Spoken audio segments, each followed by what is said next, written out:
Hey everybody, it's Aldo Gandhi, and I just want to let you know really quickly that our swag shop is reopened. DeepDishTees.com is where you go, and that's tees with T-E-E-S. Clever name, guys. They're the new home of our merchandise. You can get t-shirts, you can get caps, you can get coffee mugs, you can get hoodies, you can get all sorts of good stuff, and you'll help out the bar room with the purchase. So head over to DeepDishTees.com.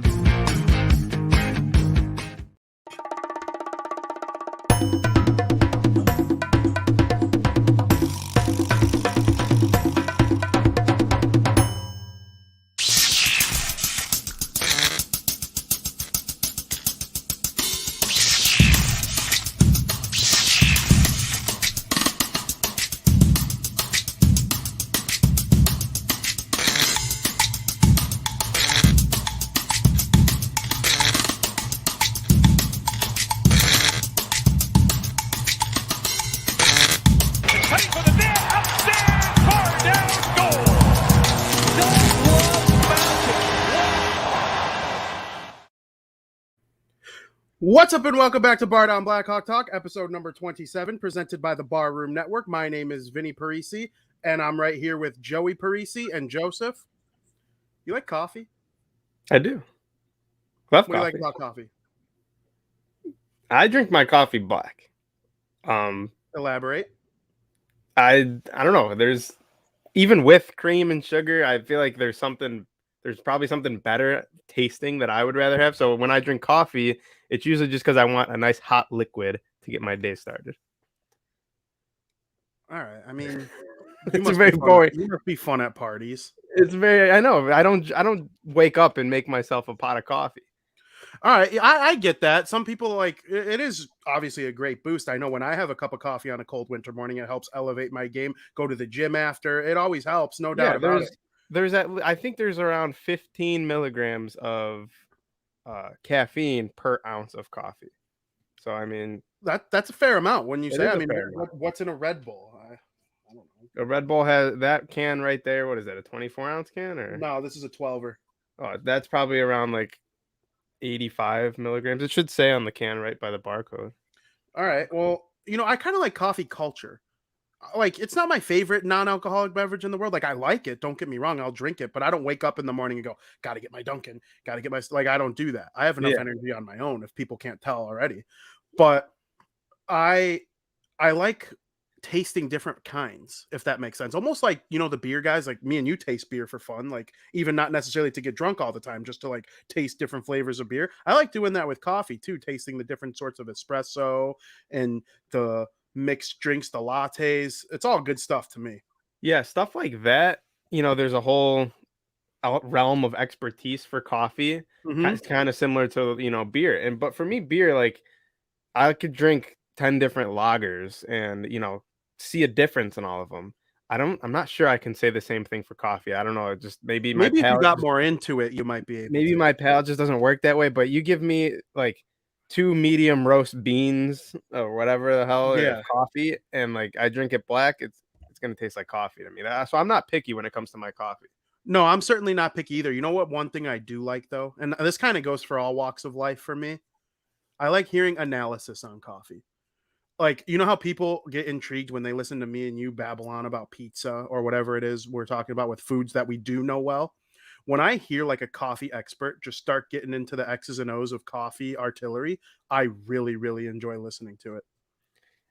I probably would if I was able to relate, but for me, they sound like idiots because to me, all coffee kind of just tastes like coffee.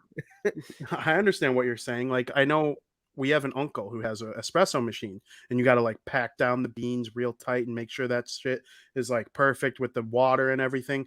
And like, it always comes out with like great different versions of lattes. You could add a little chocolate to make it a mocha, maybe a little caramel. If you say caramel, you're a weirdo. I don't know. I enjoy the stuff. I would love to be in the room when someone discovered coffee. Like, hey, we got these seeds. Apparently they're seeds is what we just saw on the bottom of the screen. We got these coffee seeds or beans. Let's grind them up, run them through hot water and drink the water. And maybe it'll give us energy. I mean, doesn't that like cross your mind about most things that we consume in our bodies in all way, shape, or form? Like, did we have to like smoke every plant in order to realize that like the marijuana leaf is the one that gets you high? Like, did people smoke like tree leaves to see if that That's a worked good at point. first? People Like, probably did like smoke like a maple tree leaf or exactly. Okay, I feel normal after this one.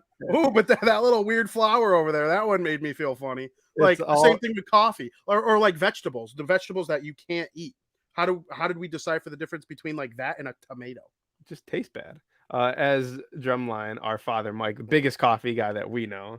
It's all in the beans. Shout out to you. It's all in Yeah, the beans. I literally call him Coffee Man. He is the coffee man. Would you pay $600 to taste that all world coffee? No. I would, and here's why. I believe money can always be re-earned if you work hard enough. I want to try the best of everything while I'm on this earth. If that means spending a little bit extra money to try the best coffee ever made, I would do it. $600 though. Come on. Yeah, I mean, we're seeing on the screen that you can overdose on coffee. I mean, how Yeah. much coffee would you have to drink in order to do that? The recommended from the medical field is 400, no more than 400 milligrams of caffeine in a day. In a day? In a day, which That's a lot. That's like that's not that 15 Red much, Bulls. dude. No, it's not. One of these, a Bang energy drink that we're all familiar with, or those Love Bang Reigns, energy. Love Bang 300 energy. milligrams right there. So you have a cup of coffee in that, you're over your daily limit. Oh, It's people go over that all the I time. was gonna say, does in order every to person on planet Earth go over every single day then? pretty much that's for the 400. Now lethally, we're talking a fuck ton of caffeine. Got it. Okay, yeah, that makes sense. You take a scoop of pre-workout. Usually those have anywhere from 200 to 300 milligrams. And you think that's the only caffeine I'm drinking all day? No. So No, it's like, Joey, confirmed caffeine guy. I'm a huge caffeine guy. There's nothing against caffeine. I'm a See, big advocate. If you're trying to lose weight, throw caffeine into your diet. that's interesting you say that. And I see this stat on the screen coming up here about coffee drinkers tend to live longer. I was gonna crack a joke about how like if humans weren't so stupid, maybe we live to be 200 years old because of like not listening to this caffeine recommendation pretty much every single day. But here I'm seeing that coffee drinkers tend to live longer, and I was like, Yeah.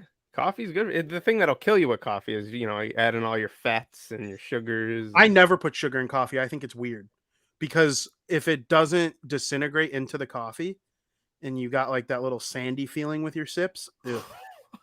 Never had that problem. I've had it ever since then. I've not put sugar in coffee. I like flavored cream.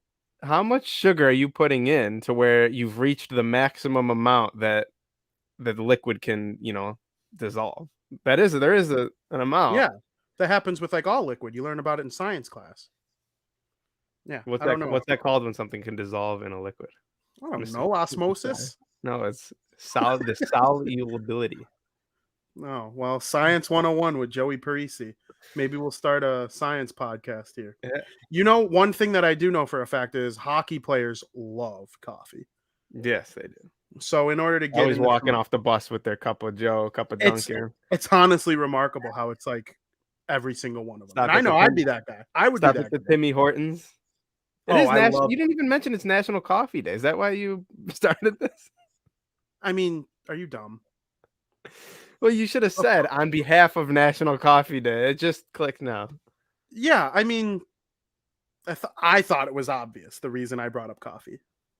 It is National Coffee Day for those who don't know. And now that you bring it up, we're getting some coffee because we are going to be at Guaranteed Rate Field tonight, catching the Chicago White Sox against the Cincinnati Reds. If Nick Castellanos hits a home run, that will mean that we've seen him hit a home run against the Cubs and the White Sox this season, and I will buy you coffee in his honor. Hopefully it doesn't kill us because that's possible. Deal. Bad things happen when he hits home runs. And speaking of hockey players drinking coffee, let's talk some hockey in period number 1. I like how you went all slow there. You went all slow to give just to make sure. Because lately you are just right out of the brick of conversation. You're like, we'll send it over to period number 1, and then there's a little delay. Shut up.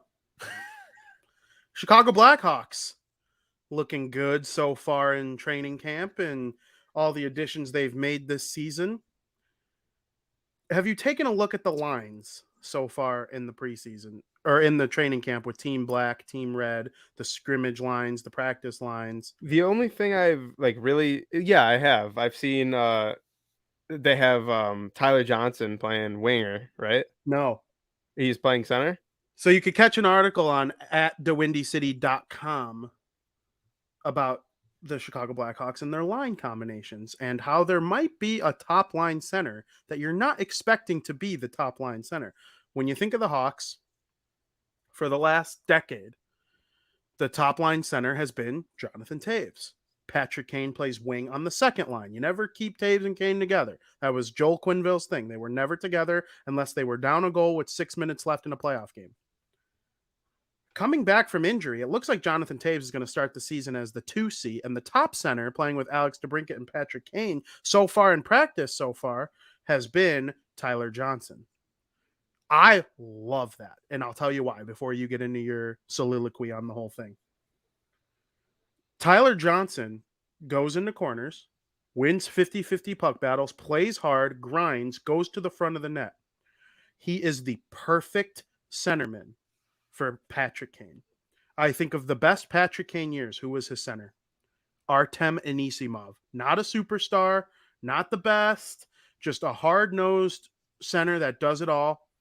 And you can't really mimic Artemi Panarin, but if someone on the Blackhawks roster can do a diet version of what Panarin does or did, it's Alex DeBrincat.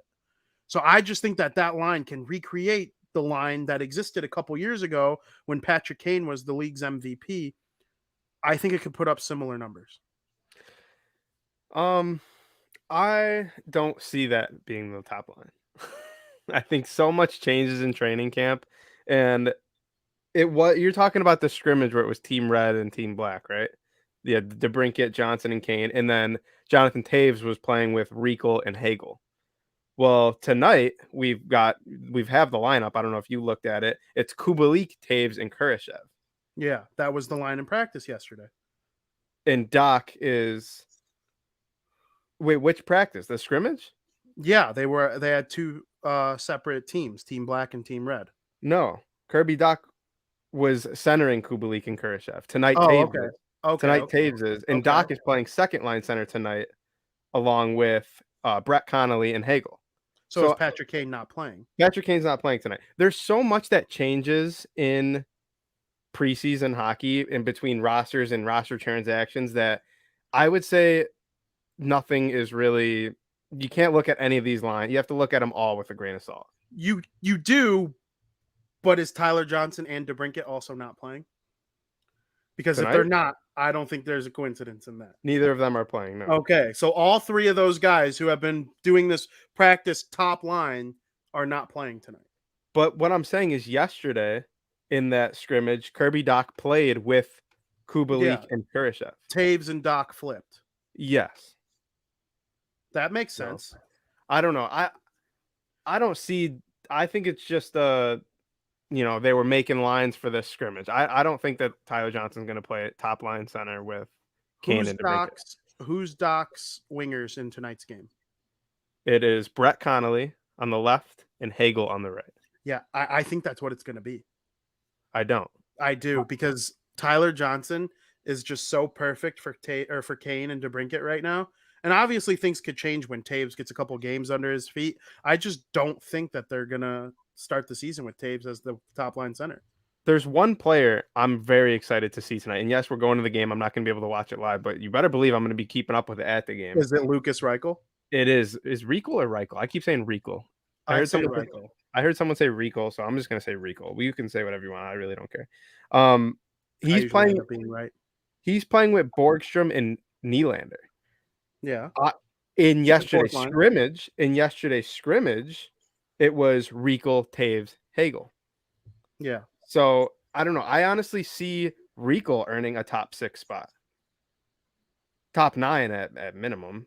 Top 9, I think, is probably more. No, I from what people are saying about this kid in training camp so far, I truthfully believe that he's gonna, earn himself a top 6 winger spot. Whether it be with Doc or Toews. Did you see friend of the program, White Sox Dave, bumped into Lucas Reichel off the field and off the ice. And he tried to convince him to play baseball. Really? Why? Is he like stupid? Because he's stupid. He's Oh. like, you would make a great baseball player. Does he even play baseball?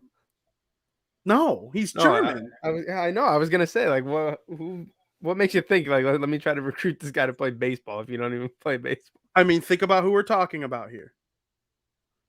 Yeah. The goalie matchup tonight Yeah. is another thing I'm really excited for. I'm excited to see Lankinen. He's probably gonna play, if I had to guess, half the game. They'll do the old swapperoo in the second period. It'll be very interesting to see how he plays and handles the puck. And yeah, is Subban the backup? No, it's Delia, I believe. Oh, it is Delia. Okay, that means Subban's probably the fourth stringer now. No, I wouldn't. No, no. Marc-Andre Fleury, Lankinen, Delia, Subban. No, I don't think so. What do you think? I would say Subban over Delia. You're in a disagreeing mood today. The writing's on the wall that Tyler Johnson's going to be the top line center at least to start, and you're like, nah. There's no writing on the wall. There's no writing whatsoever until I see it. Just wait till all these roster transactions happen and they have to actually start. Wait till they're down to one group in training camp and then put stock in some of those pairings. Yeah, I mean, I agree with you. I just think that the way training camp has gone and the fact that all three of them are out of the lineup tonight speaks to it even more to me. That it seems like Colleton enjoys them as a trio, and we are getting confirmation that Lankinen is scheduled to start the entire game tonight. So that's there you have it. There you have it. Some teams do that. Some teams do the old switch. Yeah, I like starting Kirby Dach on the third line to start the season. I really do.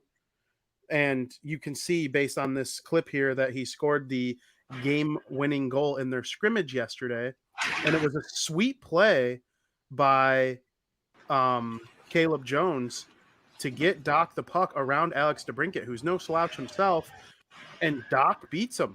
He scores a sweet goal, sweet pass by Caleb Jones there. For those of you who don't know, Caleb Jones is actually Seth Jones's brother, and so that's some extra defensive depth. And Team Black got a win over Team Red, and Team Red had Taves, Kane, DeBrincat, Johnson. Team Black's best player probably was Kirby Dach. So it's good to see that he's feeling good about himself. He did confirm yesterday that he is 100% healthy following his wrist injury from last season. That's good because they're gonna need that center depth, and he's a center, and it's gonna go in any order. It'll be Taves, Johnson, Dach, maybe in that order to start. Yeah, I think it's Johnson, Taves, Dach. I'm sticking to my guns on this. I mean, credit to you for sticking to that, and I want to see that because that makes me look. You know, I was really happy when they acquired Tyler Johnson, so if he does play with DeBrincat and Kane, that's only going to do great things for him. Yeah, I agree. If he plays with DeBrincat and Kane the entire year, that's an easy 60+ point for Tyler Johnson. And I think they know that. And Tyler Johnson, would you say he can drive his own line, or does he need wingers to help him? He probably needs some at least a winger, like Patrick Kane. He can drive any line, but Taves can if he's healthy. If you put a line of Kubalik, Johnson, and Kurashev, that probably wouldn't work too well. That's what I'm saying, and that's why I think Johnson as the top line center with DeBrincat and Kane, you'll get the most out of Johnson. You will take advantage of his skills the most. I don't know. I guess we'll see that. There's a lot of great things they can do, honestly. But the fact that we're able to have this conversation and disagree with each other, but neither of us are like spewing a hot take here. No, I don't think it's a hot take to think that Johnson could be the top line center with those two. And I don't think it's a hot take for you to say that he's a third line center or whatever. And that just goes to show depth. And that's what the Hawks have been lacking for the last 3 seasons since getting swept by Nashville.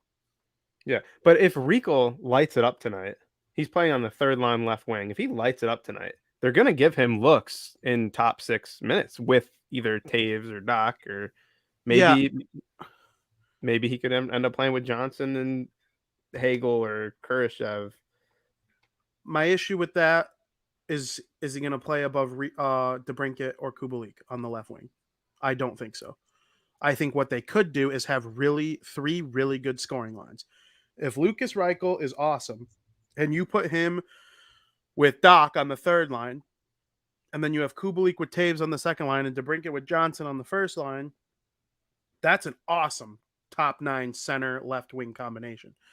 And then you throw in Patrick Kane, Dylan Strome, other guys to play right wing.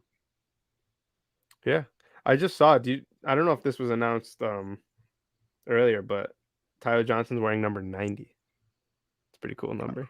That is pretty cool. He obviously can't wear 9 with Yeah, Chicago. he would. Yeah, that belongs to the Golden Jet. I think Kevin Lankinen starting the whole game today is kind of telling. That probably means he believes, or that the team believes that he's the backup, right? For what? That he's playing the whole game? The whole season. Oh, yeah. Lankin is like the backup. Not a 1B. Like a true backup. Yes. But he'll get a lot of games. I would say he's in an 82-game season. He'll probably start 35. 35? Okay, that's more of a 1B.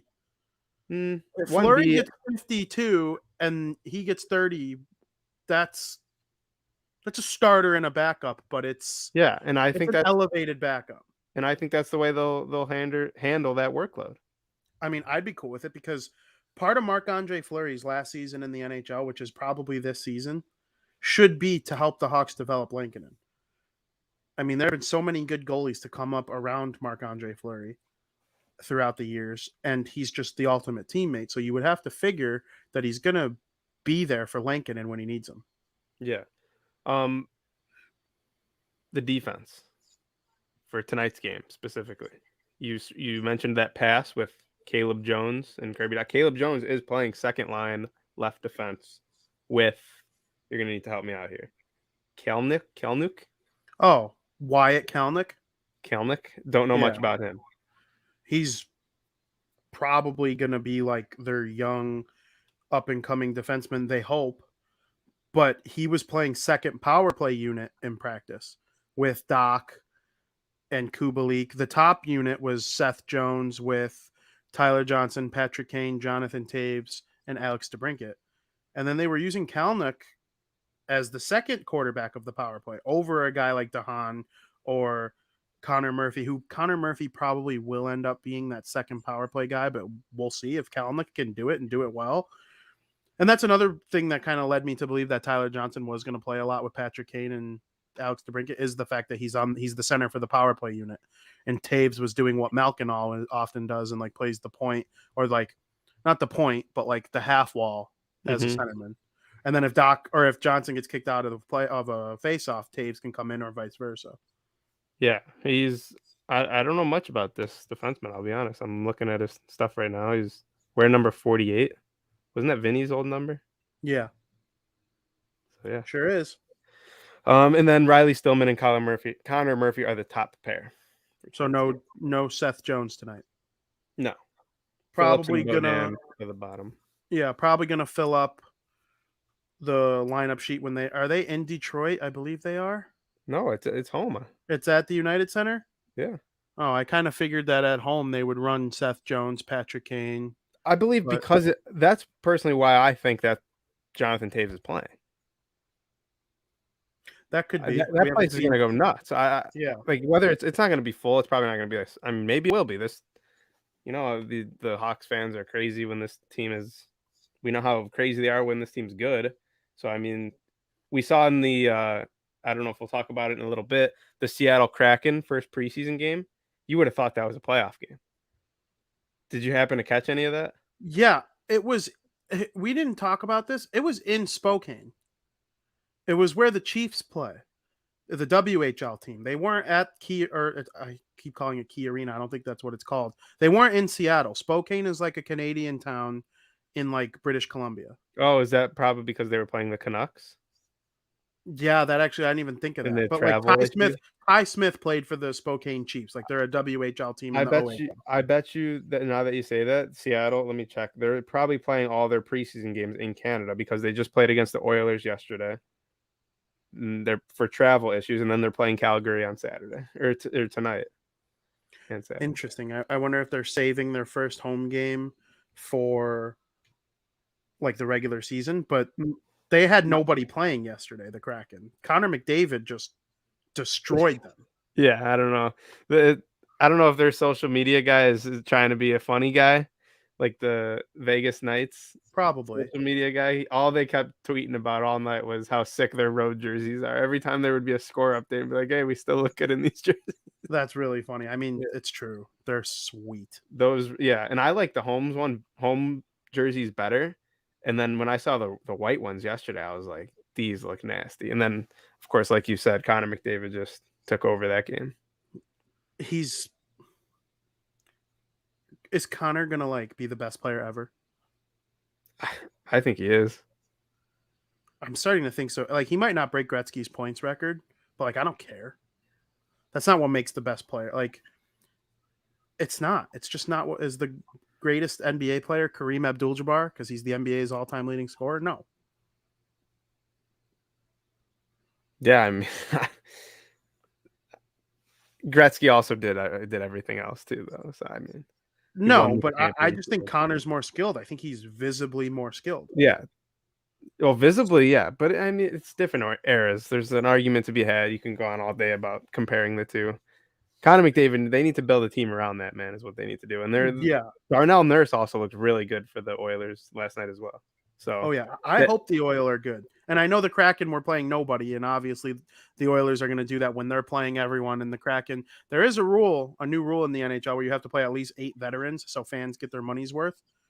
But I mean, when you play 8 veterans, it doesn't always mean that you're playing your stars. And I do think the Kraken are going to be pretty good. All the analytics sites are also predicting them to be a playoff team. So there's some good perception around the Kraken this season. But, preseason, it's individual players more than anything. Yeah. While we're talking about the NHL, the Hawks play their first preseason game tonight. The Devils play their first preseason. A lot of teams are playing their first game tonight. The Bruins have already had 2. Yeah. And I threw this hat on for a very specific reason. This was this year's draft hat, the one that Fabian Lysell put on. And this kid is 18 years old. And I don't think I can recall a player, and I'm going to say even like David Pastrnak, maybe Charlie McAvoy, who at 18 years old, I was thinking to myself, like, this kid could potentially make his NHL debut at 18 years old. I really didn't think that about Pasta. Pasta played a lot in Providence. McAvoy came in that 2017 playoff series against Ottawa. So he made his debut in the playoffs, and then we all knew he was going to be a stud. But Fabian Lysell, remember that name. He was awesome yesterday, playing with Jack Studnicka, number 68 for Boston. I'm very excited for him. I was going to ask you about Studnicka. I mean, what do we think? Yeah, I think it's a battle between him and Charlie Coyle to take David Krejci's spot. Okay. So, the Rangers announcer yesterday, which, by the way, if you've never watched a game on MSG Network, where the Rangers broadcast team, I love those guys. Whether you hate the Rangers, Chicago fans should know Sam Rosen quite well. He does. He used to do Bears preseason. Okay. Football teams don't have their own announcer. Like it's all national. Mm-hmm. But for the preseason, Sam Rosen was the Bears preseason announcer for a while, and he is the play-by-play man for the New York Rangers on MSG. Yeah. If you have ESPN Plus or whatever you're able to watch an out-of-market game on, tune into a Rangers game because that is one of the best broadcastings. I really enjoyed yesterday because yesterday I listened to them. It was pretty much the Providence Bruins versus half the New York Rangers. Artemi Panarin, as Hawks fans know, that dude took over the game. But what I'm getting at is they pointed something out that this is going to be the first year since 2007 that the Bruins' top two centers are not Bergeron and Krejci. That's wild. That's 14 years. That's something. Speaking of the Rangers, Henrik Lundqvist is having his jersey retired on January 28th. Did you see that? I saw it. I didn't see the date, but I saw the caption that they will retire his number. That's a no-brainer to me. I knew it was going to happen. Who are they playing that day? Do you know? I don't know. What's the date? I'll look real quick. January 28th. For those who don't know, Henrik Lundqvist retired. He's one of the NHL's all-time great players, and the New York Rangers are going to retire his number 30 on January 28th against the Minnesota Wild. Wow.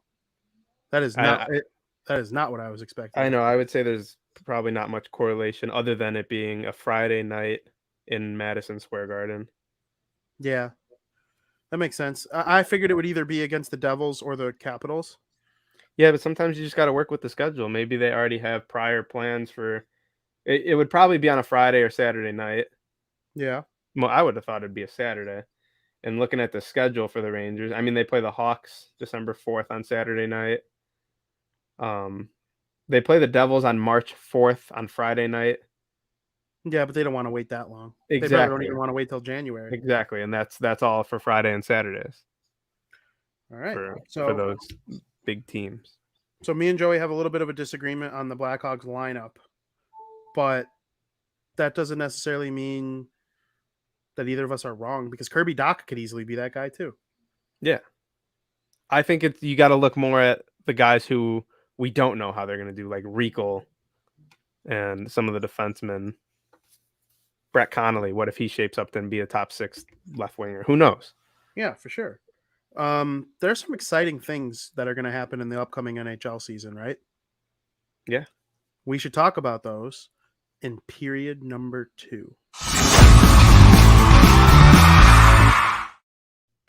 Welcome to period 2 of Bar Down, where me and Joey are going to discuss. It's kind of like a fun little thing I came up with here. There are so many good things that come with the hockey season.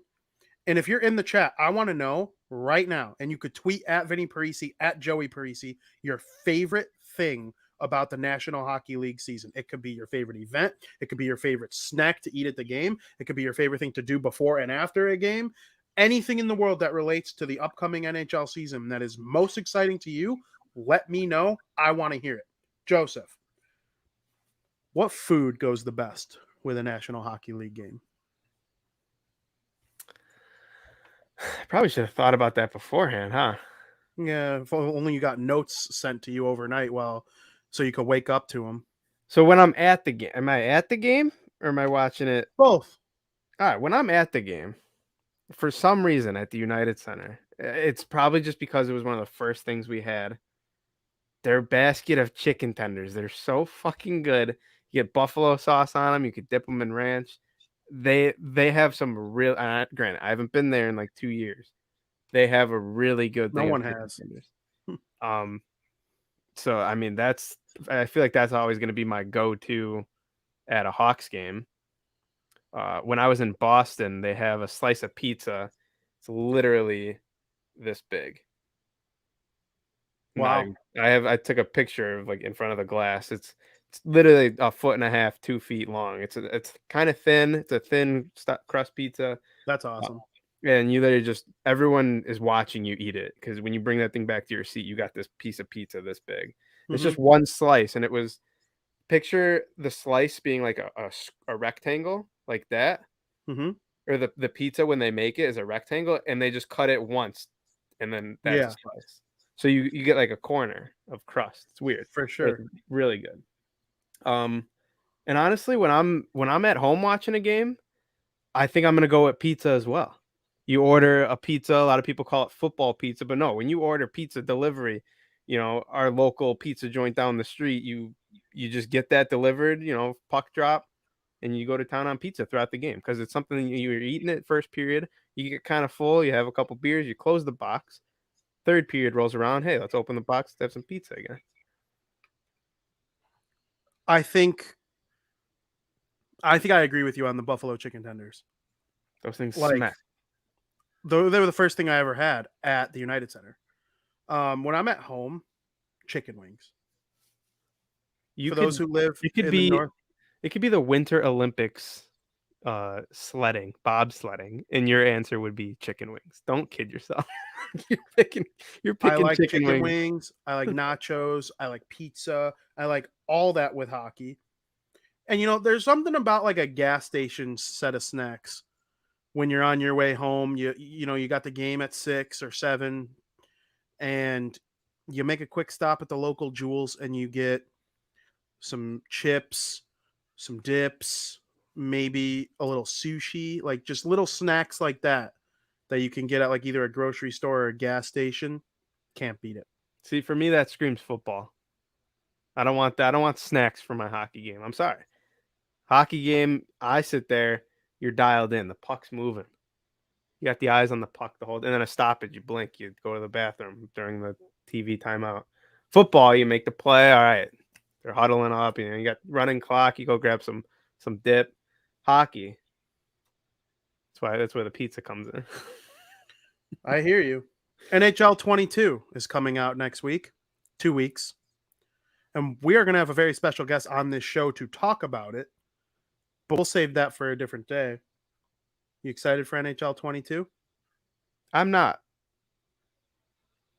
As we quick mentioned back to the last topic, pretzel with a beer, a good pretzel, you can't go wrong. Can't go wrong with a good pretzel. I'm not excited for NHL 22 at all. I haven't been excited for an NHL. I'll be honest. The NHLs, they're one and the same. I don't know. They make me mad with the ratings that they've been coming out over the past couple weeks or so. I feel like they got it all wrong. I could rank this league better than. I mean, David Pastrnak isn't even top 10 in slap shot power. Come on now. I don't know. I'm just not a fan of. Bah humbug, Joey. Bah I'm not humbug. a fan of the direction that they've taken the game. It's all about them making money with Hut. Even the competitive game is through Hut, so you have to build a super team and spend money. It's a pay to win game. I don't know. It's just not. It's not like what it used to be when us and the boys would log on. 10 of us, we'd have our season going. It's nothing like that anymore. Yeah, I couldn't disagree with you more if I tried. I cannot wait to buy NHL 22 and fire up some EASHL, or as our group of friends likes to call it, ESHL. You're basically the only one who won't buy it. So I don't know what you think about how like we don't log in with the boy. Like literally we all do still. And I agree with you on the ratings. Those are trash. Jack Hughes is an 84. Dude might be top 10 in points.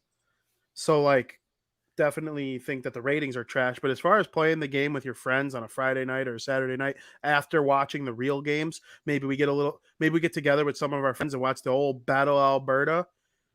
And then after you play some Chell. What's more Canadian than Chell after watching the Battle of Alberta? Maybe buy some poutine. And that's what the game has become.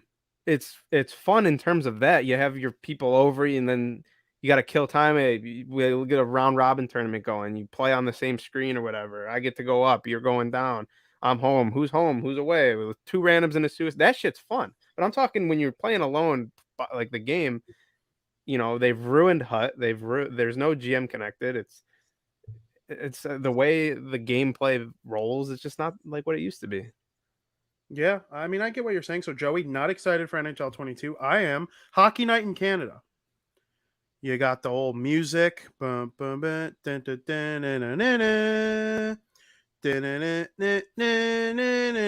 know you can hear it. You all who watch hockey, you can hear what I'm singing right now. It is awesome. Saturday night, it's 10 degrees outside. I don't want to see any of you in person. I want to sit at home. I want to be on my phone. I want to have some chicken wings DoorDashed, and I want to watch Hockey Night in Canada. And I know I'm going to be getting a great game between the Maple Leafs and the Canadiens, or the Maple Leafs and the Bruins, or the Maple Leafs and the... I'm just kidding. No, November 6th. It does November 6th, first Maple Leafs Bruins Hockey Night in Canada game. Just saying. Yeah. And like they make a spectacle out of it. And then the nightcap is always like either Vancouver, Calgary, or the Battle of Alberta. Like Saturday night, if you're a hockey fan, is the best night in the world. You watch college football all day. You do not move from your chair. And then at night on one screen, you have the big college football game that's at night and Hockey Night in Canada. It's just the best. There's nothing better. I cannot wait for Hockey Night in Canada. This is the only one I really wanted to go before you on, because I know you're about to like shit on Hockey Night in Canada and say mean things about it because you're a-hole. But I don't know. I love Hockey Night in Canada, and I cannot wait to watch my first edition of it in 2 weeks, 3 weeks. Let's go. Yeah, I can't really, get behind that. There's just because it's Hockey Night in Canada for me. There's other teams I'd probably rather be watching. I mean, I'll just keep it simple like that. When my team's playing in it, usually I don't get to watch my NESN announcers, which sucks. So I'm not gonna say I'm a huge fan, but yeah, it's good for certain matchups. Like when you want to watch that Montreal Toronto game and nothing else is on. Like yeah, they put on a good show, or the Battle of Alberta right afterwards. Like I don't hate it, but it's not necessarily something to get excited for me. I haven't Well, thought much. I think like you have the game, right? That's probably the least interesting part about Hockey Night in Canada. And I'm not saying I don't care about the game, I do, but what makes Hockey Night in Canada great is the production, the spectacle, you know, everyone is involved in terms of Sportsnet putting together this fantastic presentation of the NHL. And you can watch whatever game you want inside the lines, but the pregame and the postgame got to be Hockey Night in Canada on Saturday nights. Yeah, I get what you're saying again. But I don't know. It just doesn't get me excited. I'm more excited to see the production of the ESPN that they do, because I personally love the work on Monday Night Football when a game's on ESPN, or Sunday Night Baseball. I'm excited for what they decide to do for. I don't know if they have a set night in hockey yet. I don't think it's Wednesday on ESPN. It looks like Wednesday is going to be on TNT. There's a couple games on ESPN on the first Tuesday of the season. So I'm interested to see that, set up with the broadcast team and the graphics and all that, because I love Sunday Night Baseball specifically. Yeah, I can't wait as well. We have 3 sets of outdoor games this upcoming season. Obviously, there will be the Winter Classic between the Minnesota Wild and St. Louis Blues. There will be the Stadium Series game between the Nashville Predators and the Tampa Bay Lightning. And then the Heritage Classic is the Buffalo Sabres at the Toronto Maple Leafs, right? The Maple Leafs? Is it? I know Buffalo's the first American team to ever play in the Heritage Classic. And I have a note on the Winter Classic that I think might interest you and might help make you want to go a little more. It's March 13th for the Heritage Classic. And is it the Leafs and the Sabres? I didn't get that far yet. What you saying to get me to go to the Heritage Classic, or the Winter Classic? The Winter Classic. The Winter Classic is at night. Is it really? Yeah. It's at 7 o'clock Central. Why is that? I don't know. It is the Maple Leafs and the Sabres. Yeah, that's what I thought. I mean, I triple check all this stuff before I come on, but I just had like a brain fart, like right as that was happening. Sometimes it happens. 7 o'clock. Yeah, I think we have to go, and it won't ruin our night before. I want to know what made them do that. I want to know too, because I want to give a kiss to whoever did it. Oh, I know why. January 1st at noon, the Bruins play the Sabres, so they put the more important game on the prime time. Oh, okay. Yeah, the Bruins-Sabres regular season game, that's way more important. Would you go? I would think about it. How? Yeah, I mean, it's in Minnesota. 5-hour, 6-hour drive. I would do it in a heartbeat. You could watch the Bruins while I drive. That would be fun, and that kind of does make it easier that it's at night. We wouldn't have to we'd still be able to have New Year's Eve. It wouldn't ruin New Year's Eve. Yeah, I'm all in. I want to go to the Stadium Series too. Now that one I would almost borderline say we are going to, because it's in Nashville, and Nashville is a good halfway point between us and Atlanta, where we have some friends who would like to come up and meet us in Nashville and maybe do a little hockey and honky tonk in one weekend. I think that'd be kind of fun. That would be. Who would you root for between the Lightning and the Predators? Really? I'm a pretty much closet Lightning fan at this point. I hope that at that point the Bruins are 1 point behind them for first place. That's the thing. At that point in the season, it could mean I'm not rooting for the Lightning. Oh, I'm rooting for the Predators regardless. I like the Predators, but the Lightning are one of those teams I'll root for them, even with the standings and them being in the Bruins division. I always root for them for some reason. It's hard to root against them for me. But then the games that they play the Bruins, I fucking hate their guts.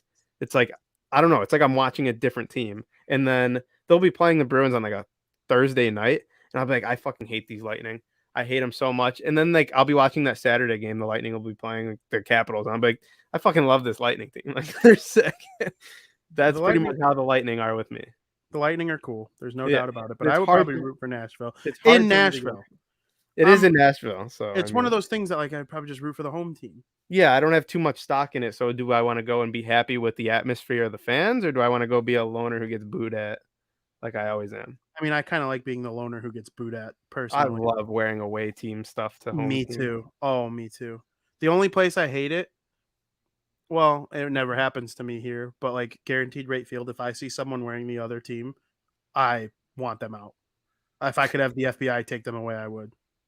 That's sports. I respect it. I always tip my hat to those people, Oh, me too. Me too. I'm especially just if you can tell they're passionate like fans. if they're like me and you. Yeah, like if they're clearly mad or happy emotionally about the Yeah. game. Fans of the Barroom Network should be more excited for the Winter Olympics than any other sporting event, and I'll tell you why. Nothing is going to make two co-hosts on this network scream at each other more than the Olympics will cause me and you to scream at each other. I believe that from the bottom of my heart. I'm getting mad just looking at your face, thinking about your Switzerland takes. And I just, yeah, you and your stupid Czech Republic. Whoa, we're gonna call the whole country stupid now. What if No, I'm calling there's- you stupid. There's Czech listeners. They're my Mike, enemy good- right now. Our good friend of the program, Mike Haranica, singer, lead frontman of The Devil Wears Prada. He's a huge fan of the Czech. You gonna shit on our friend like that? He's my friend. I like the Devil Wears Prada. I like Mike. I hope Switzerland shoves it up their hoop in the Winter Olympic hockey tournament. Disrespect. Switzerland. I'm just telling you. The Barroom Network fans should be the most excited about that. And Santiago. Real quick about Santiago. I thought of him because I'm starting to look like the lawyer myself, and you're gonna be my client by the time the Czech Republic take care of Switzerland. You'll be looking for a lawyer, and I'll be your guy. You ain't representing shit. Switzerland's gonna whoop your ass, and you're gonna have to eat Swiss cheese for a week. We're making a bet. We're making a bet. You got to find the grossest Switzerland food cuisine. Why does it have to be gross? And I have to find because if the Czech win, you got to eat something gross that the Swiss just No, enjoy. I want to eat something delicious that the Czechs eat. If I win, yeah, no, you should have to suffer. What the fuck? You lose the bet? Like that's no. We should both. No, in the end, we should both see triumphs, not failures. Okay. Why would you want to eat bad food?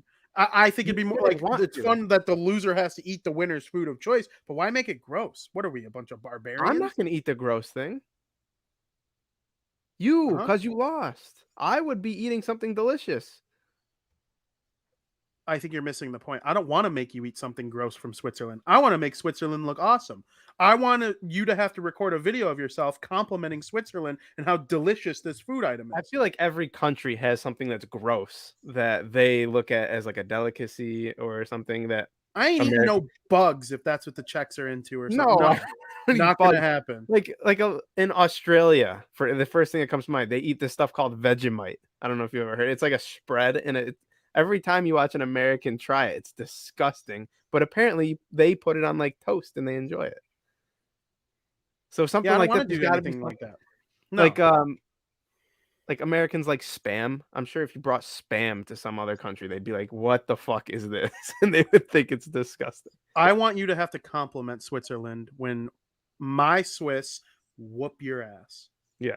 So far, I'll just go ahead and say it. Out of everything we've talked about to get excited about in this upcoming season, there's my number one. Oh, me too. The Winter Olympics. World hockey competition is the best. Yeah. Especially like, NHL players will be there. I looked forward to it last time. I did. Me too, because not everyone knows international hockey prospects quite like we do, where like they know a lot of the players on each team, but still, it was still like entertaining AF. And now you just take your favorite players scattered across the league and throw them in a completely new environment, new teams playing with each other. It's honestly one of the best hockey 2 weeks of. Yeah. And of like back in the day, you would see like Taves play against Kane. You would see Malkin play against Crosby, Bergeron against Chara. Like those were just the great Mhm. matchups. Now today, like Taves might not make it, we'll see. But like Crosby will play against Malkin. But they're still gonna.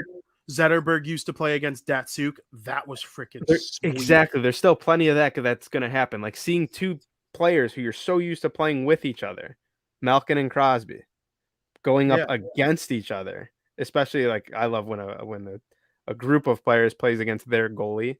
I always think that's really cool. Like when Team Canada plays against Team Finland, you got Bergeron and Marchand going up against Tuukka Rask, and I always think that's the coolest thing. Yeah, I'm excited to see someone like McAvoy defend Marchand. Yeah. Or like Yeah. maybe try and get under his skin a little bit in the corner after a whistle. Or Pasta and Krejci going up against Bergeron and Marchand. Yeah, exactly. Looking forward to the Olympics. Krejci's lighting up his league, by the way. Like I said, we might fight each other during the Olympics. I'm already getting mad at you thinking about it. Most years that the Olympics take place, the All-Star game does not.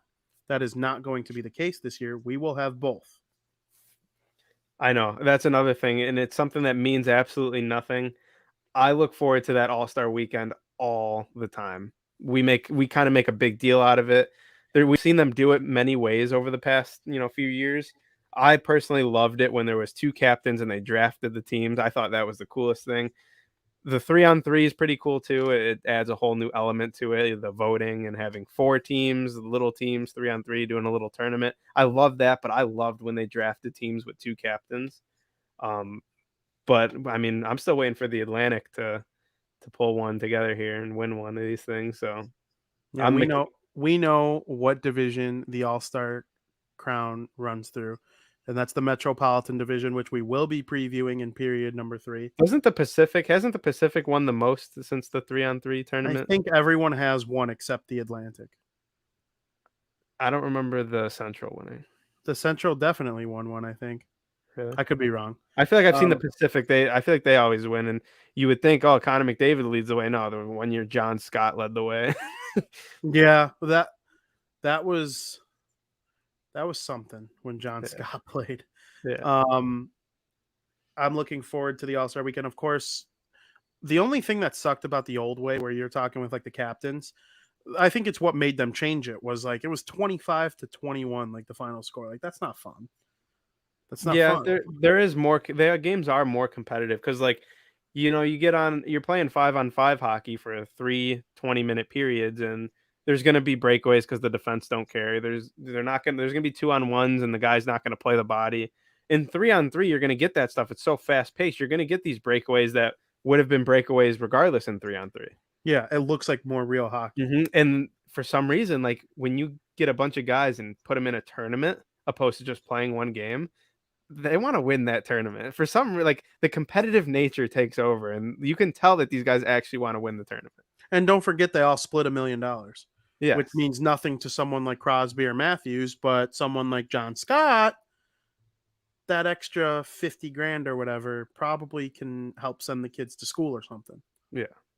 So, we're all about everyone making their money. We want everyone to make their money. Go out there and make your money. Real quick, give me 2 All-Stars from the Devils that are 3 All-Stars that have the chance to make it from the Devils. I'll give 3 from the Bruins, and then we'll give 3 collaborative for the Blackhawks.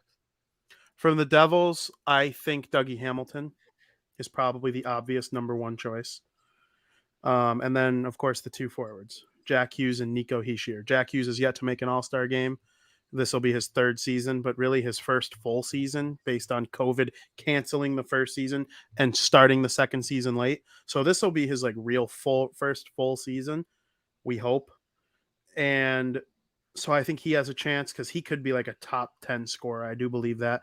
And then Nico Hischier is looking to make his 2nd straight All-Star appearance if you include last year as not having one at all. So his 2nd straight All-Star appearance in years with an All-Star game.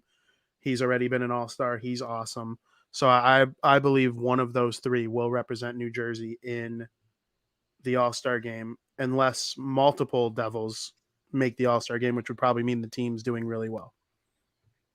Yeah. Do you remember where the All-Star game is being held? Is it Vegas? Yeah, it is Vegas. Yeah. I'm trying to find the date for All-Star weekend. Who are your Bruins? Well, that depends. Yeah, I was trying to find the date. I got three. My three Bruins are going to be the obvious wingers who are both going to have 100 points. Brad Marchand and David Pastrnak. And I'm going with someone who I truthfully believe is going to be the number one a week into the season, 2 weeks into the season. It's Jeremy Swayman is going to make his first All-Star appearance. I don't know if he's going to still have rookie status. I think so highly of that kid. He is going to be out of Andre Vasilevsky, Carey Price, or Spencer Knight. Whose spot does he take? He could take Spencer Knight's or Carey Price. It all like if the Bruins are the two goalies that played in the Stanley Cup final. By All-Star weekend, it goes by numbers at that point. If the Canadians are pushing to try to make the playoffs by New Year's Day, and Carey Price is a 2-5 goals against, which is very possible, and Jeremy Swayman's rocking a 2-2, and the Bruins are in first place. Guess what? Jeremy Swayman's the All-Star over Carey Price. Yeah, I just think there's less to choose from on the Canadians. Then you have to take one from each team. If we're doing this for the Canadians, I would say Tyler Toffoli, Cole Caulfield, and Nick Suzuki. Okay. Easy All-Stars right there. All right. I'm not going to disagree with you. Jeremy Swayman is going to be so good. He looked so good in that preseason half that he played. I can't say the same thing about Linus Ullmark. All right. Hey, I'm not here to disagree with you. I thought you were going to say McAvoy. No, McAvoy won't have the points. You're probably right. Like Duncan Keith kind of back in or Drew Doughty, I guess is a better example. Yeah. Are there any individual performances this season from players who aren't on the Bruins that you're excited for this season? Yeah, I thought we were going to give some All-Stars for the Hawks too. Oh, let's do that really quick. Patrick Kane, Jonathan Toews, and Seth Jones. First off, I'll go Patrick Kane, Seth Jones, and Marc-Andre Fleury. Ooh. Trying to think of the other goalies in the Atlantic. It's possible. In the Central. Or Central, I mean. Yeah, it's certainly possible. I know it's possible. He'll be an All-Star. Players that I'm rooting or excited to watch. Yeah, like people who you think are just going to be so sick. Based off what I saw yesterday, I actually really think Capo Caco is going to have a breakout year. Okay, I like that. I'm gonna say Capo Caco. I love my Finns. Yep. Jack Hughes. I'll give you some love. Jack Hughes should really he's had now another offseason I'm sure he's been training his ass off. He's got he's got his health back. I'm going Jack Hughes. And then I'm going to say a kind of a chalk pick because how much better can this guy get? But Cale Makar. I believe this guy's got an 85-point season in him as a defenseman. I think he's one of those players, and I'm here for it. So Cale Makar, I'm going to say him every single offseason, honestly, because I want to see that guy develop into Erik Karlsson 2.0 in his prime. All right, I like that. Those are all really good picks. I'm going to go in a different direction. First of all, I'm going to start with Connor McDavid and Leon Draisaitl. That to me is one of the best duos to watch in the NHL. When an Oilers game goes on if you see on your little app that they're going to the power play or if they're going to overtime, you turn that shit on right now. I don't care what's going on in your little dinner. Like, you stop that shit and you turn on the Oilers right now. You put that trophy away. Nobody cares. Imagine having one of them in fantasy. But for me, with those guys, you know what you're gonna get. 120 points from. I get what you're saying. I think so. The reason I brought him up though was what it was going to lead into for me. And my favorite race every year is the Rocket Richard. And mostly OV comes out on top. There are 5 or 6 guys who have a chance to win the thing this year. One of them plays for your team. That's David Pastrnak. I think Pastrnak, Leon Draisaitl, Austin Matthews, Nathan McKinnon, Connor McDavid all have a chance. But I think Ovi's going to take it back. I think this year Alexander Ovechkin has one more gigantic goal scoring season left in him. I think he's got plenty of really good ones left, but I think he has one more gigantuan one left in him where I'm talking 45, 50 goals, lead the league. I have a full, and I've told you this for a long time. I've been saying it for many, many years now. You can back me up on this. I believe Alexander Ovechkin will break Wayne Gretzky's all-time goal scoring record. I do. He's like 190 away. If he chips away 50 this season, I'll believe it even more. And this is with an 05 lockout that canceled the entire season. This is with a lockout that canceled the first half of the 2013 season. COVID-19 ended 2019-2020 15 games early, and it shortened 2020-21 by 30 games. Ovi would probably be pretty damn close to it right now had none of those things happened. Now, Gretzky played through plenty of things himself. He got traded in the middle of his prime. He deserves all the goals he's got. I think Ovechkin can break it, and it starts with a big year this year. And then, of course, all the goal scorers I named, I'm so excited to watch all of them. And then I'm excited for a player that I don't know exists yet. There's a player deep in the Seattle Kraken organization. I don't know who it is. We'll probably start to figure it out within the next couple weeks. But there's a player in the Seattle Kraken organization that is just going to explode. And we're going to think to ourselves, how did so-and-so let this guy get away? You might remember when the Vegas Golden Knights came into existence. We knew Riley Smith was awesome. We knew Marcia Solt was awesome. We knew Shea Theodore was awesome. Marc-Andre Fleury, awesome. But the heart and soul of that team that year was William Karlsson. And Wild Bill had 6 goals, 6, with the Columbus Blue Jackets the season prior. He was a fourth line scrub. He goes to the Vegas Golden Knights and he dominates. He scores 40 goals. And I have no idea what Chubbs is referring to there. Like, what does that even mean? I think he was being serious about your take on Ovechkin with him missing all the time, like all the time that he's had to miss. He's missed how many games would you say?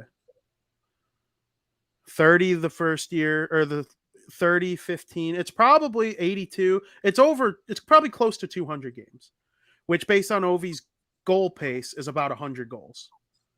So, what? Yeah. Maybe it's even more. Doesn't he average like 0.6 goals per game?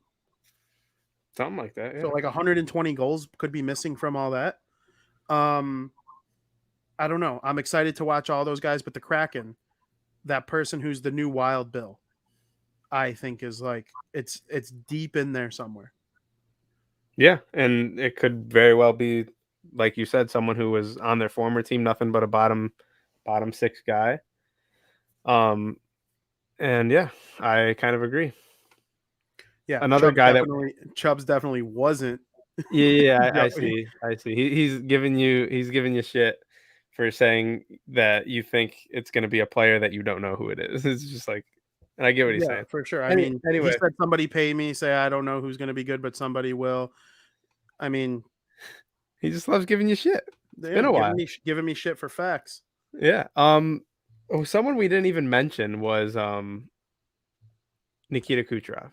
Everyone forgets what he looks like in the regular season. So I'm not going to be surprised one bit when he puts up 115 points and we're like, oh shit, yeah, Nikita Kucherov. No, but it kind of does go back to what you said about like just not naming the players you know what you're going to get from. Like I could say, but we haven't seen Nikita Kucherov play like consistently in the regular season since before. That's true. COVID. That's true. So last time he had a full season, he literally had 120 points, won the Hart Trophy, and yeah. And the reason I don't think Connor McDavid falls into that category is because like I don't think he's done dropping everyone's jaws. Does that make sense? Like I don't think we haven't seen. It's so scary. We haven't seen the best Connor McDavid yet. So that's why I keep bringing him up, because like every year I'm expecting something huge out of him. I mean, 104 points in 56 games last year. So yeah. And so let me get back to what I was saying about the Kraken, just to make it a little more clear, where it doesn't look like I'm just saying somebody will and then say I was right. I brought up a perfectly good example with William Karlsson and the Vegas Golden Knights, and that's exactly how Vegas was so good and won the West in the regular season and made it to the Stanley Cup final. It's because that one guy that we don't know existed yet came out of nowhere, and I believe that will happen with the Kraken. And now, do I think guys like Jordan Eberle and Schwartz and even Grubauer, the goalie, those guys are going to be huge. But I think if the Kraken are going to be that good, somebody needs to step up. Yeah, I agree. I think the thing that gives them the advantage right off the bat is Philip Grubauer. We all know how high I am on him. Yeah, I mean, Vegas had Fleury. It makes me kind of worried. It kind of makes me worried for the Colorado Avalanche. I'm not sure that, Darcy Kemper and whoever their backup is. I'm drawing a blank. Francois? Is it? I think so. I don't know if it's still. I don't know. I'll look later because it really doesn't matter. I don't know if that tandem is going to be as good as Philip Grubauer was for that team. So, yeah, for sure. Any last individual performances before we preview the Metro? Yeah, 52 goals for David Pastrnak. 52? 52 goals for David Pastrnak. And I'm going to go with Riegel. If we need a Blackhawk, I'm so excited for Lucas Riegel. I hope this kid fucking makes the team. I hope he's their leading point scorer.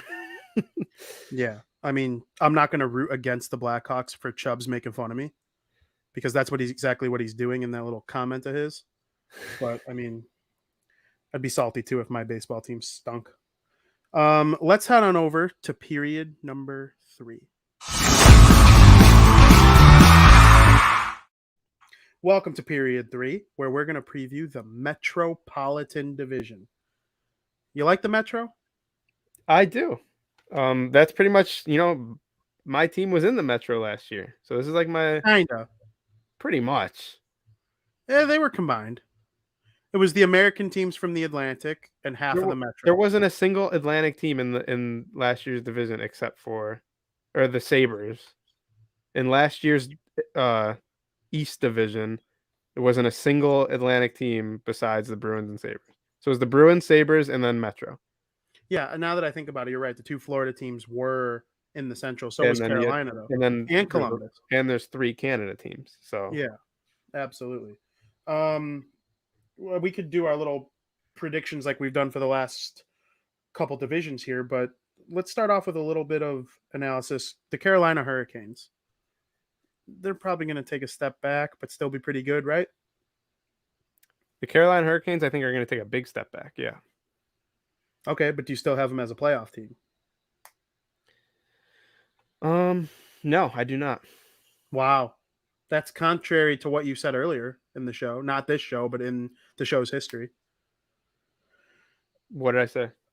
I got like you believed the Capitals, Islanders, and Hurricanes were like the 3 locks from this division. Yeah, I remember saying that. Yeah. So you don't think the Carolina Hurricanes are anymore? Oh, okay. All right. The rest of the division, the Blue Jackets, Flyers, Penguins, Devils, Rangers, Islanders, Capitals. Who from this division do you have as top 3 in making the playoffs? The Capitals. Okay. The Islanders. Okay. I was waiting for you to look. I'm going to say the New York Rangers. Wow. The New York Rangers are going to be so much better than they were last year. And last year, I'll fight with anyone. If it was a full season, they're a playoff team. Okay. They got hot way too late. Artemi Panarin was not healthy. Ryan Reeves has made the playoffs for the past 10 consecutive years. It's always weird. Most of the guys who get to say that are like 3rd liners, 4th liners, because they move around. I have reason. Teams. I have reason. Mika Zibanejad, full year healthy. He started the season late last year. Artemi Panarin looks as good as ever. Adam Fox is only going to get better. I'll lump these guys together. Kako and Lexi Lafreniere are both going to have incredibly good years, bounce back years, you can call them. I think his sophomore year for Lafreniere will be way better. I just think this team is going to be a playoff team. I wouldn't be surprised if they take the 2nd spot over the the Capitals because I think the Islanders are really fucking good. Yeah. It's hard to I'll talk shit about the Islanders and halfway through the season when I hate their guts and I say they suck because the Bruins just beat them 3-0. Mm-hmm. But right now, before hockey starts, I'll just go ahead and make it clear on the record that the New York Islanders are very fucking good. Yeah, no doubt about it. I agree. I have the New York Islanders. I have Washington. And then I'm going to stick to my guns here. I got Pittsburgh.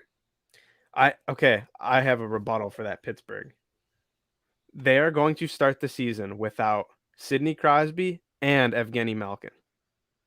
Their goaltending is sus, to say the least, in terms of consistency. Mm-hmm.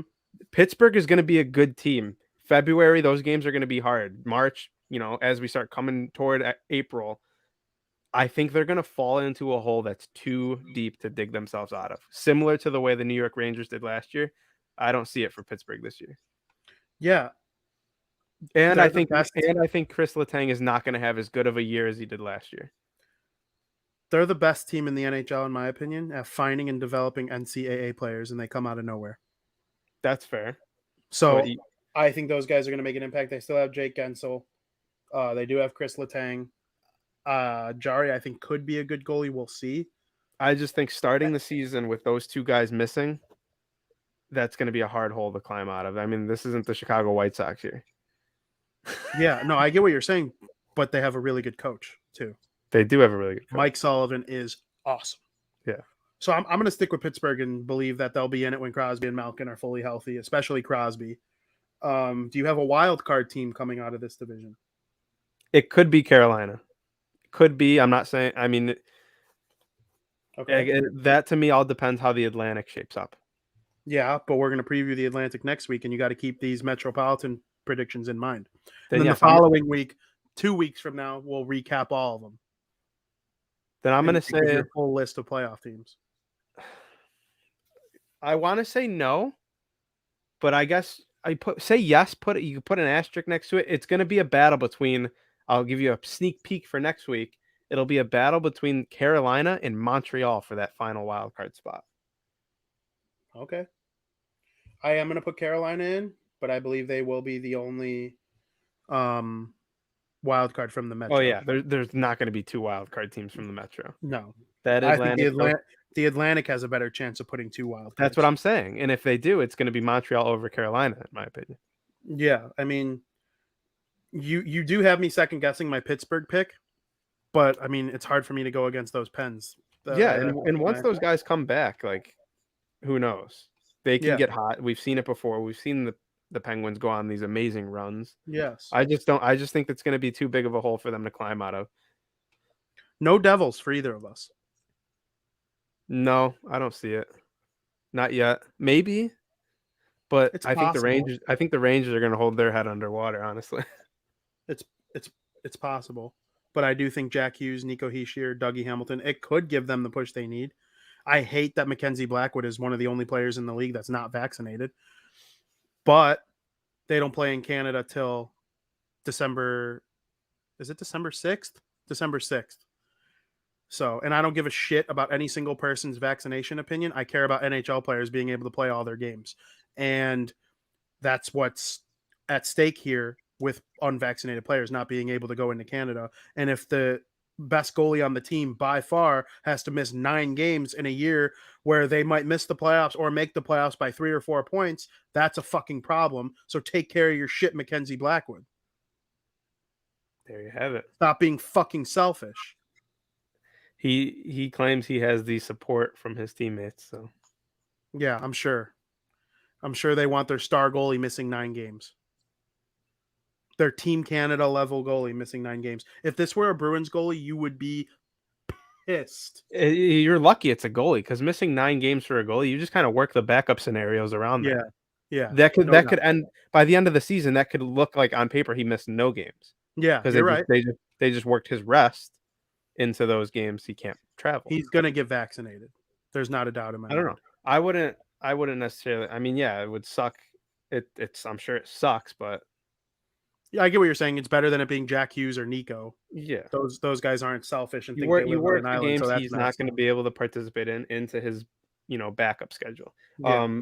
Real quick about Pittsburgh, I looked at their schedule because I knew they open up against Tampa. Tampa's raising the banner on the opening day of the season, which is a Tuesday this year, not a Wednesday. Their first 6 games, I'm going to rifle off the teams that Pittsburgh is going to have to play without Evgeny Malkin and Sidney Crosby. Tampa Bay Lightning in Tampa. Florida in Florida.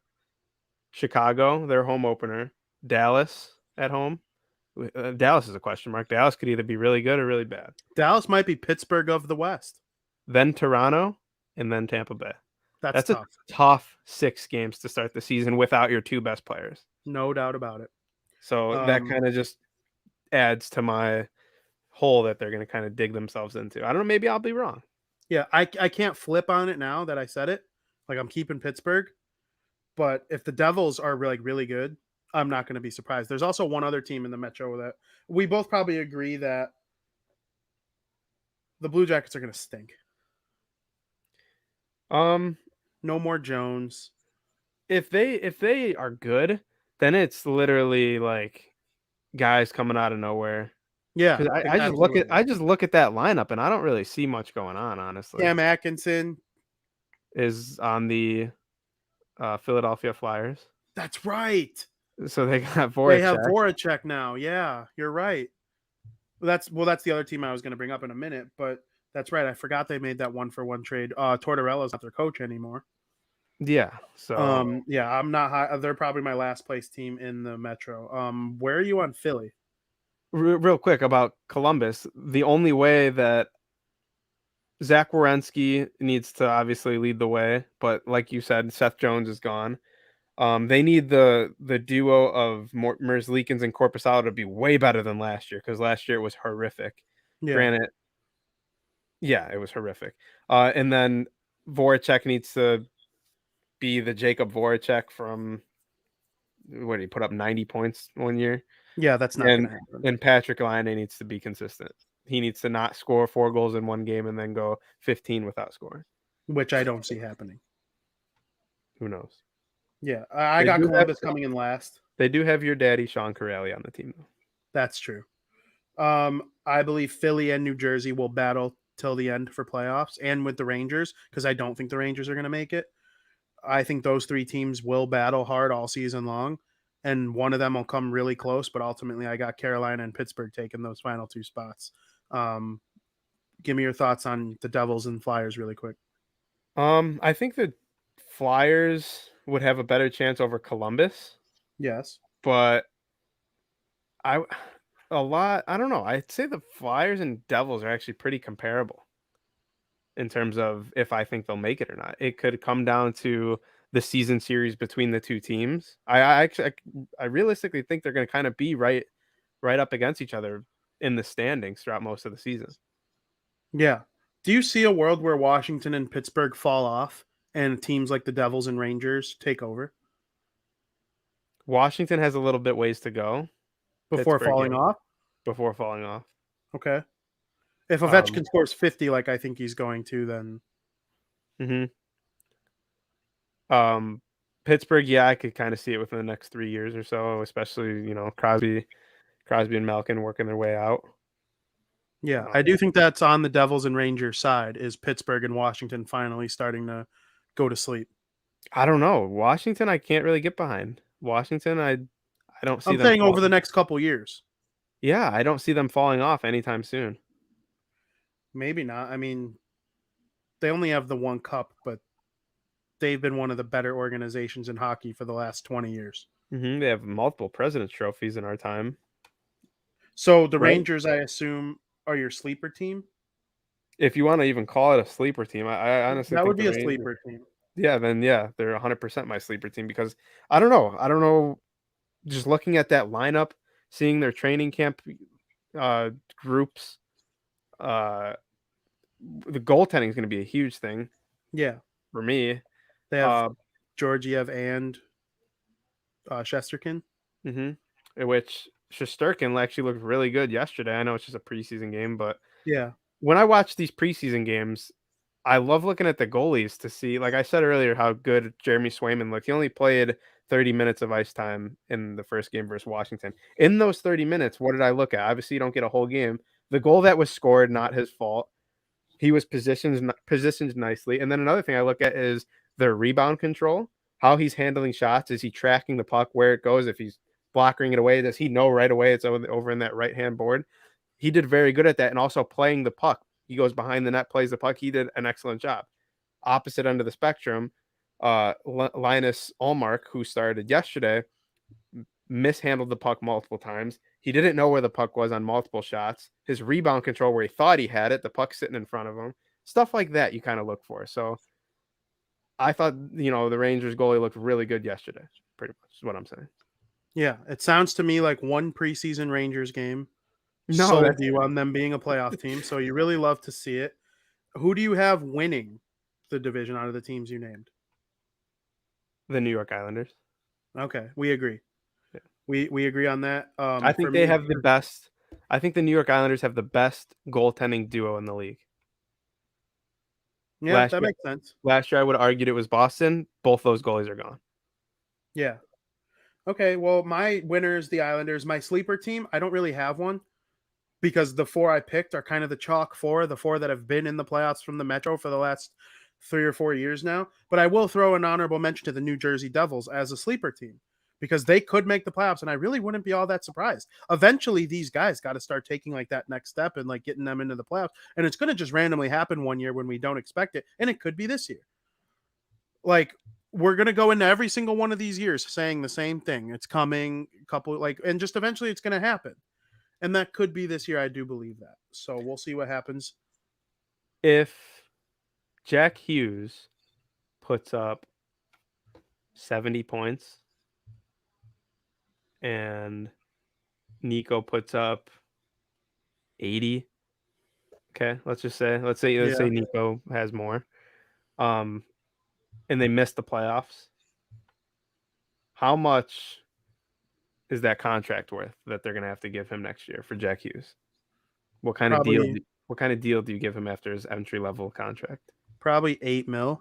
$8 million. Nico makes $7 million, and he's better than Jack right now, but Jack has offense, which always costs more money. $8 million. Yeah. There you have it. Huh? There you have it. For how long? They'd probably give him the 8 years, I would think. That's interesting. Yeah, I think it's going to happen. Who are the key players in the division as a whole? Obviously, Sidney Crosby, Jack Hughes, Nico Alex Ovechkin. Yeah. Matt Barzal. Yeah. I'm going to say. The Breadman. Big time the Breadman. He could easily win the MVP. Yep. And I wouldn't be surprised. Adam Fox. Yep.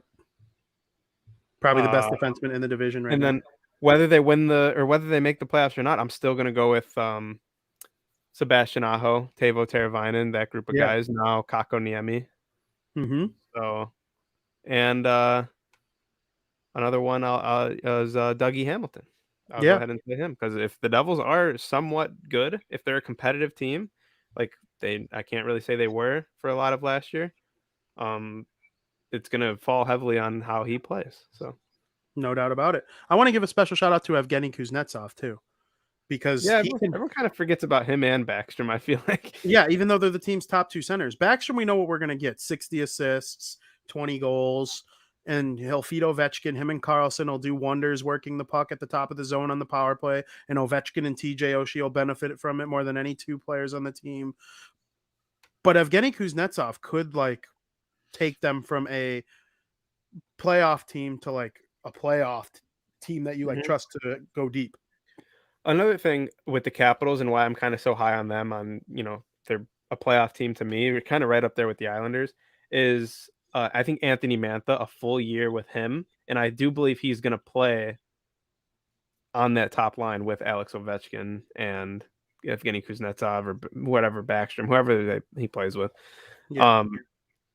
And I don't want to say I'm rooting for that. I'm rooting for Mantha to have a good season because I've always liked Anthony Mantha. Mm-hmm. And a lot of people are saying they've been shitting on that trade with Detroit for Verana. It was a 1-for-1 trade, Verana for Mantha. And a lot of people are saying it was a bad trade. Verana's really good, and I do think Verana's really good. I think Anthony Mantha is better for the Capitals right now.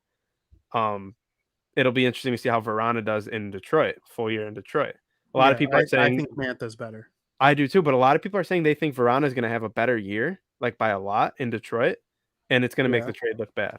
So I mean, that's a trade. Those are two players to keep an eye out if you want to rate the trade after this season, I guess. Yeah, don't you think Verana will get more he'll get more ice, he'll get more quality ice in Detroit 100%. Than Mantha's going to in Washington? Like 100%. We know who the stars are in Washington, so you got to almost look at like points per 60, stuff like that. Overall impact on a game, Corsi 4, stuff like that to really evaluate the trade. I'm very excited to talk about Detroit next week. There are two teams. I know you're going to go off about the Bruins, and I'm excited to talk about the Bruins too. But besides them, the Florida Panthers and the Detroit Red Wings are the two teams I'm like really looking forward to talking about next weekend when we do the Atlantic Division. So make sure you tune in for that. I wonder why, because I actually don't think very highly of the Detroit Red Wings at all. Like, oh, I'm gonna put you in your place next week, son. We'll see. I that's something we should have looked at. I actually have no idea what the lineup is tonight versus the Chicago Blackhawks. Yeah, I'm not even worried about it. I'm more thinking of Detroit long term rather than even just this season. Oh, long term. Long term. I mean, this season I think they're going to be very subpar. Yeah, probably. Bobby Ryan is playing in the lineup. Oh, interesting. I didn't even know he still played. Vladislav Namestnikov, one of my favorite names in NHL history. Jordan Osterley is playing for them. Ooh, oysterfish. Yeah. Some cool guys. Do you hear about the Bears? That Bears in their bid in Arlington? They won. Oh, they won it? They are purchasing the Arlington racetrack, and they're expected to break ground in March. I did see that, actually. I'm very excited. Do you know how close that is to us? We could be at a Bears game in a half hour, as opposed to driving all the way. Soldier Field's not that far from us, but it's more of like a pain in the ass to get there, and then you got to walk in -degree weather. There's going to be indoor parking. You're going to be able to leave your coat in the car and walk into the building without ever touching that -10 weather. And for those who are skeptical about it, I know we're kind of veering off hockey into football. That's what happens when you have a hockey and baseball show, but you love football. So wouldn't this technically be over? We're in overtime right now. Isn't this technically overtime? Yeah, sure. I am so excited for this to happen. I knew it was coming. Yeah, I was like waiting for it. I was like talking slowly, just waiting for it. I've been to Mercedes-Benz Stadium, and I'm not bragging. It's not hard to go to Atlanta. I'm not cool because I did that, but I've been there. It is fucking awesome. Okay. It's a and it's not even the best one. It's not the newest one. Every newest one is better than the previous one. So if the Bears somehow figure out how to like top SoFi Stadium, where they just got smoked by the Rams a couple weeks ago, which is currently the best stadium in the NFL because it's the newest, who followed Jerry World, where it's just where the Dallas Cowboys played. Newer than Vegas?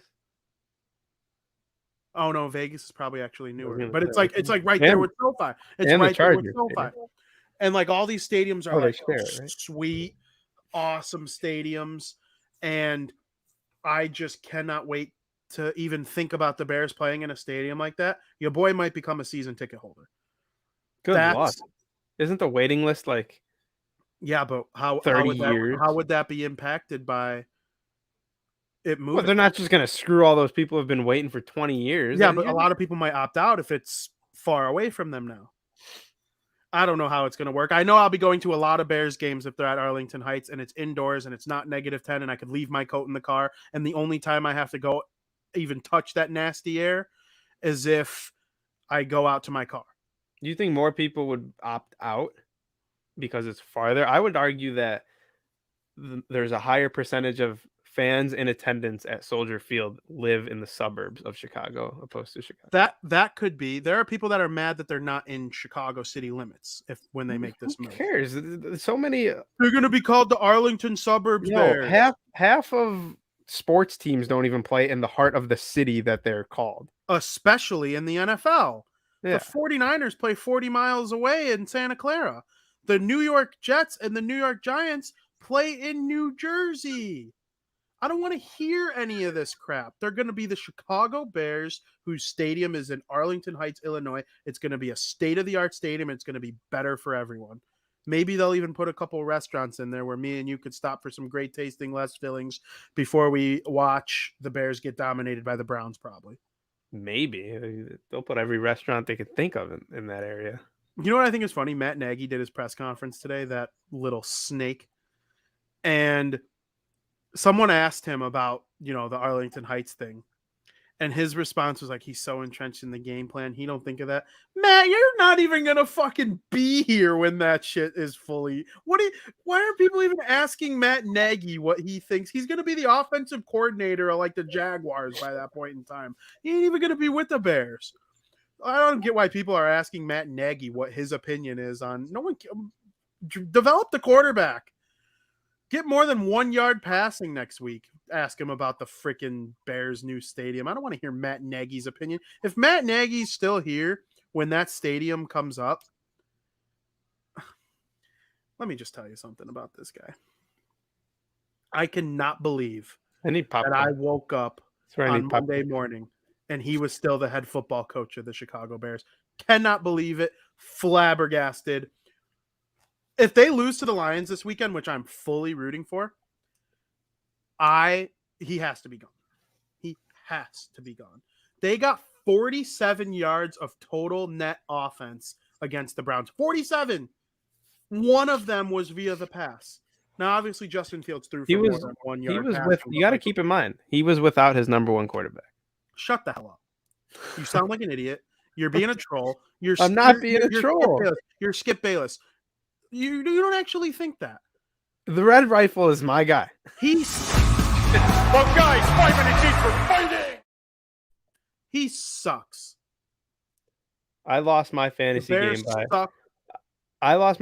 game by less than 2 points. I was playing against the Cleveland defense. I'm convinced if Andy Dalton started that game, I would have won my matchup. You think Andy Dalton would have changed a game where they were sacked 9 times? Fields is more mobile than Dalton. It would have been a different game. I don't know. It would not have been a different game. Myles Garrett and Jadeveon Clowney had a field day with the Chicago Bears offensive line. That statue Dalton might have got sacked 13 times. You don't think on maybe one of the plays? The whole game would have been different, first of all, because you don't know what the Browns would have probably won. Play calling would have been different. No, you can't just say that just because you like Justin Fields. I believe that from the bottom of my heart. Just because you like Justin Fields more, you can't. No, I don't like Justin Fields more. I like anyone who plays for the Chicago Bears well, and Andy Dalton doesn't do that. And Justin Fields is going to be Mitch Trubisky 2.0. Yeah, if Matt Nagy stays here. Everyone says Andy Dalton hasn't done that, but Justin Fields hasn't really done that. He surely hasn't, but he has the talent as a prospect to turn into something. As a prospect. Yes. As a prospect. Yeah. Not a starter. Not a starter right now. He could be a starter on a good team. Trevor Lawrence is having an awful time in Jacksonville right now. He sucks. Mac Jones looks like trash. Zach Wilson looks like he doesn't even know how to play football. He looks like he's on the wrong sporting field. I mean, I wouldn't say Mac Jones is trash. I don't know. He's the next Tom Brady. Stop. No, just because he plays a similar style game to Tom Brady doesn't mean he's the next Tom Brady. Let's not forget those same Cleveland Browns who sucked for 20 years fired Bill Belichick. I'm fired up. Justin Tucker's game-winning field goal, the longest kick in NFL history, was more yards. It was more yards by 19 than the Bears had total offense. Isn't that disgusting? The Bears had 47 yards of total offense. Aaron Rodgers drove the Packers 41 yards in 30 seconds to kick a game-winning field goal against the San Francisco 49ers. In 30 seconds, he had almost as much offense as the Bears had in the entire game. Credit to those Green Bay Packers fans. You make fun of me. You call me dumb. You call me stupid. You make fun of me, Green Bay Packers fans. I need to hear it. I'm trash compared to you. That is a bad man. He is a bad man, no doubt about it. Aaron Rodgers, man. And And the fact that Justin Fields like could become that based on his talent ceiling is just I can't believe this guy still has a job after Mike North was right about Mitch Trubisky. He was. He said something about how like I'll take anyone's bet that Fields won't have the same numbers Trubisky had through his first 4 years in the NFL, and I can't even slightly disagree with the man. If Justin Fields has 10,000 yards and as many touchdowns as Mitch Trubisky has, and his 8 games over 500, 4 years into his career, I'll be shocked. I used to rip on Trubisky. He sucks. Don't get me wrong. He sucks, but he sucks because the Bears suck. If Trubisky was drafted into Kyle Shanahan's offense, he might actually be a competent starting quarterback in the NFL. He might be better than Jimmy Garoppolo. the only thing I can't get behind is no matter what, for some reason, maybe because they have this imaginary ceiling built in their heads, the get behind on Justin Fields is just always going to be there. That it wasn't with Mitch Trubisky. Well, there's a reason for that. Mitch Trubisky played 1 season at North Carolina, a non-football school, and went 7-6. Justin Fields had like Heisman Trophy numbers 2 straight years as a quarterback at Ohio State, which is like always playing in big games. He beat Trevor Lawrence in a playoff game. I forgot that it's completely unheard of for a player to be amazing in college and mediocre in the NFL, and vice versa, mediocre in college and amazing in the NFL. I forgot that that's unheard of. No, it's not unheard of, but when a player like Justin Fields does what he does at a school like Ohio State, it's fair to have good NFL expectations based on the talent he has displayed for all this time. Yeah, I mean, I don't know. At some point, you gotta kind of say, is this guy ready? I don't know if he's ready. He's not ready under Matt Nagy. He did nothing to help him. He's going to get that kid killed. You know who is ready? Are you going to say Andy? The Red Rifle. Andy is nothing more than a statue to help save Matt Nagy's job. I honestly don't believe that that's your real take. That can't be right. I hope wholeheartedly that Andy Dalton starts on Sunday. He's probably going to. Yeah, he said it depends on the health. It goes Dalton, Fields, Foles is what he said. Yeah. And the Sunday's starter will be determined by health. I hope it's Dalton just because I want to see that kid get hurt. I don't care what you say. I know based on what I've seen, his talent level is worlds better than Andy Dalton's ever was or ever will be. But they can ruin Dalton just because I want to see him throw for 350 yards and the Bears. That's not going to happen. That's not Bears going to happen. And if they beat the Lions, you can't say shit. If Andy Dalton looks good, I'll be saying all the shit I want. No one will care though. That's fine. So, you can say whatever you want. It sounds to me that they have the Lions, and then right after the Lions is the Raiders. I have the schedule as the background on my phone. Isn't that pretty dope? The Raiders, and then Green Bay, and then Tampa Bay. They're about to lose their next 3 straight games following the Lions, so they better win on Sunday, because then it goes. They could probably, I don't know if they could beat the Steelers. I think their defense could make Khalil Mack, Akeem Hicks, and Robert Quinn have looked good so far. They could probably make Ben Roethlisberger cry for help. They'll get killed by the Ravens, the Lions on Thanksgiving, whatever. The Kyler Murray's going to run all over them. Green Bay, Minnesota, Seattle, the New York Football Giants they could probably beat, and then the Vikings. I mean, they're screwed. They're a bad team, and I'm so sick of it. So sick of it. You know who else is a bad team? Real quick before I know we're going way, and this is a long overtime period. This is playoff double overtime right now. Kansas City Chiefs are under 500 for the first time since 2015. They'll be in the AFC Championship. People ripping on Kansas City right now are like the people who used to say in like early September in like 2017, the Patriots, they lost the game to Miami. Tom's not good anymore. Yeah, okay. See you in the AFC Championship, Kansas City. I don't know. They're like a bad play away from being 0-3. The Browns probably should have beat them in week 1. Exactly. I don't know if I can necessarily say that I can say the same thing as I used to say about the Patriots, because I was never worried with them. Their defense sucks ass, Kansas City. But Patrick Mahomes is Patrick Mahomes. He'll smoke most teams. So we'll see what happens. But that's the Bears Vinny rant of the week.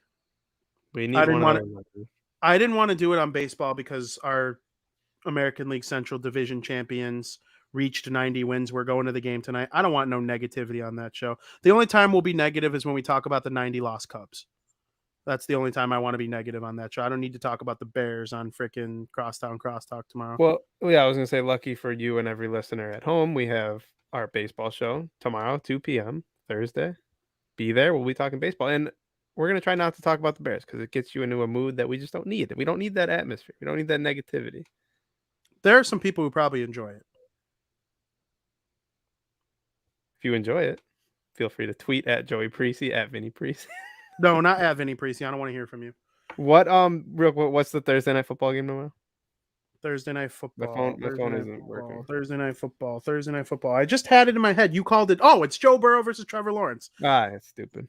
No, it's not stupid. That's going to be so sick. We're talking about that tomorrow. Don't you worry. I was at LSU, or no, I was at LSU, Georgia. I've seen Joe Burrow in person playing for LSU. That's a national championship rematch in the NFL. If you don't like that, you don't like football. Go Tigers. Go Tigers. Go Bengals. Go Bengals. If you're at Guaranteed Rate Field tonight, come say hello to Vinnie and Joey. First person who does gets a beer on Joey. For at Joey Parisi, I'm at Vinnie Parisi. Thank you for listening.